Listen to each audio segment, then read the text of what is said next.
The Princess and the Goblin, Chapter 3. The Princess and We Shall See Who. When she came to the top, she found herself in a little square place, with 3 doors, 2 opposite each other, and 1 opposite the top of the stair.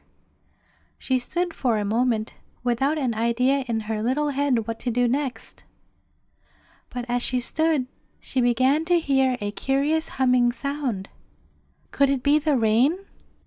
No, it was much more gentle and even monotonous than the sound of the rain, which now she scarcely heard. The low, sweet humming sound went on, sometimes stopping for a little while and then beginning again. It was more like the hum of a very happy bee that had found a rich well of honey in some globular flower than anything else I can think of at this moment. Where could it come from? She laid her ear first to one of the doors to hearken if it was there, then to another. When she laid her ear against the 3rd door, there could be no doubt where it came from. It must be from something in that room. What could it be? She was rather afraid, but her curiosity was stronger than her fear, and she opened the door very gently and peeped in. What do you think she saw? A very old lady who sat spinning. Oh, Mr. Editor, I know the story you are going to tell. It's the Sleeping Beauty, only you're spinning too and making it longer. No, indeed, it is not that story. Why should I tell one that every properly educated child knows already? More old ladies than one have sat spinning in a garret. Besides, the old lady in that story was only spinning with a spindle, and this one was spinning with a spinning wheel. Else, how could the princess have heard the sweet noise through the door? Do you know the difference? Did you ever see a spindle or a spinning wheel? I dare say you never did. Well, ask your mamma to explain to you the difference. Between ourselves, however, I shouldn't wonder if she didn't know much better than you. Another thing is that this is not a fairy story, but a goblin story. And one thing more, this old lady spinning was not an old nurse, but you shall see who. I think I have now made it quite plain that this is not that lovely story of the Sleeping Beauty. It is quite a new one, I assure you, and I will try to tell it as prettily as I can. Perhaps you will wonder how the princess could tell that the old lady was an old lady when I inform you that not only was she beautiful, but her skin was smooth and white. I will tell you more. Her hair was combed back from her forehead and face, and hung loose far down and all over her back. That is not much like an old lady, is it? Ah, but it was white, almost as snow. And although her face was so smooth, her eyes looked so wise that you could not have helped seeing she must be old. The princess, though she could not have told you why, did think her very old indeed, quite 50, she said to herself. But she was rather older than that, as you shall hear. While the princess stared bewildered, with her head just inside the door, the old lady lifted hers and said in a sweet but old and rather shaky voice, which mingled very pleasantly with the continued hum of her wheel, "Come in, my dear, come in. I am glad to see you." That the princess was a real princess you might see now quite plainly, for she didn't hang on to the handle of the door and stare without moving as I have known some to do who ought to have been princesses but were only rather vulgar little girls. She did as she was told, stepped inside the door at once and shut it gently behind her. "Come to me, my dear," said the old lady.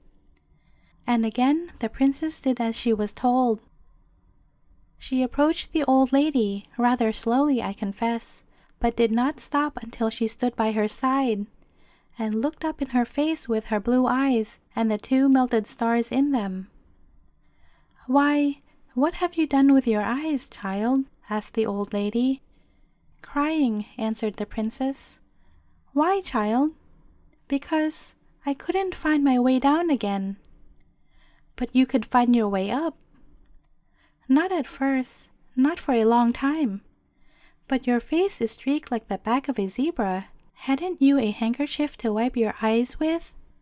"No." "Then why didn't you come to me to wipe them for you?" "Please, I didn't know you were here. I will next time." "There's a good child," said the old lady. Then she stopped her wheel and rose, and going out of the room, returned with a little silver basin and a soft white towel, with which she washed and wiped the bright little face. And the princess thought her hands were so smooth and nice. When she carried away the basin and towel, the little princess wondered to see how straight and tall she was, for although she was so old, she didn't stoop a bit. She was dressed in black velvet with thick, white, heavy-looking lace about it, and on the black dress her hair shone like silver. There was hardly any more furniture in the room than there might have been in that of the poorest old woman who made her bread by her spinning.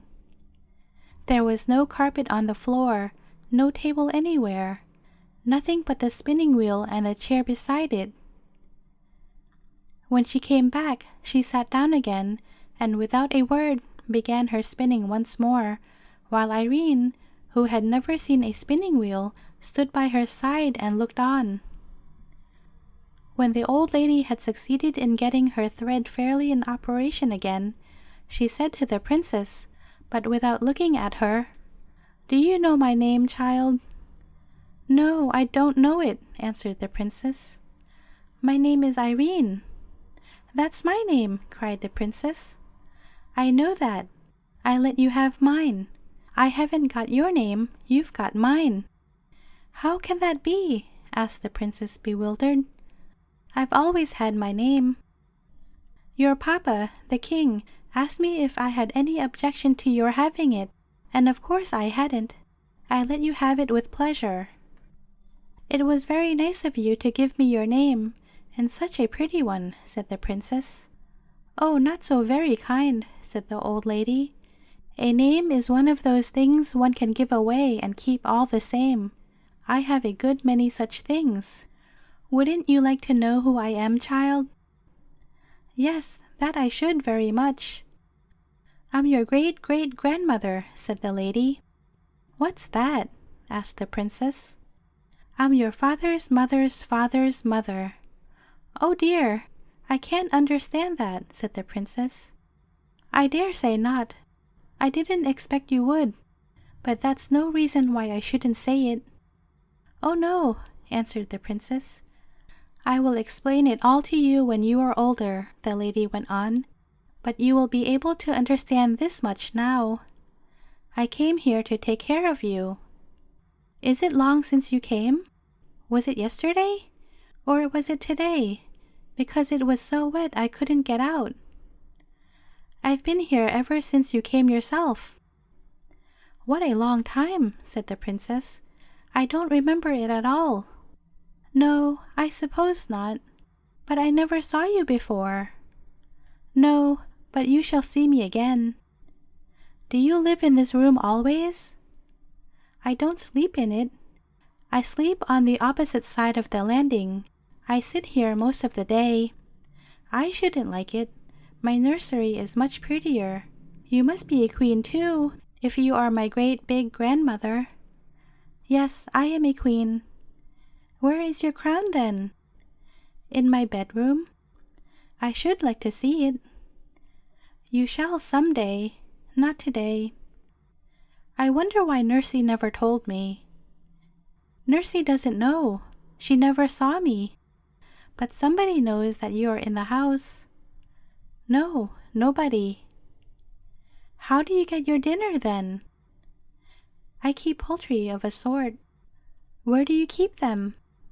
"I will show you." "And who makes the chicken broth for you?" "I never kill any of my chickens." "Then I can't understand." "What did you have for breakfast this morning?" "Oh, I had bread and milk and an egg I dare say you eat their eggs." "Yes, that's it. I eat their eggs."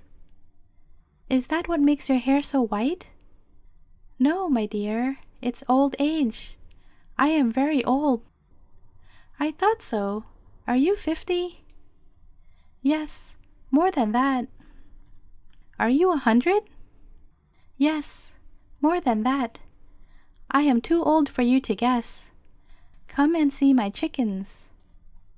"I will some day, but now you must go back, or Nursey will be miserable about you. I dare say she's looking for you everywhere." "Except here," answered the princess. "Oh, how surprised she will be when I tell her about my great big grandmother." "Yes, that she will," said the old lady with a curious smile. "Mind you, tell her all about it exactly." "That I will. Please, will you take me back to her? I can't go all the way, but I will take you to the top of the stair, and then you must run down quite fast into your own room." The little princess put her hand in the old lady's, who, looking this way and that, brought her to the top of the first stair, and thence to the bottom of the second, and did not leave her till she saw her halfway down to the third. When she heard the cry of her nurse's pleasure at finding her, she turned and walked up the stairs again, very fast indeed for such a very great grandmother, and sat down to her spinning with another strange smile on her sweet old face. About the spinning of hers, I will tell you more next time. Guess what she was spinning.